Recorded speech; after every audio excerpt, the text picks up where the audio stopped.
Here we come to the elevator at Munich International Airport in Munich, Germany. Look how low that call station is. That is very low. It's a Schindler EuroLift. We're gonna go on to 5.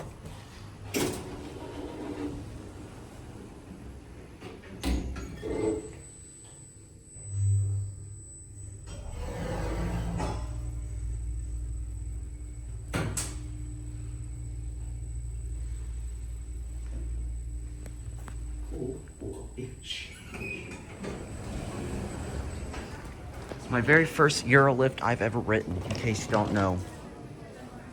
We're gonna go in and watch it close. Exchange flight. Connecting flight? Yeah, change the flight. Yeah, he's right. You need the security check. I check. Yeah. See into the shaft right there. That'll be it.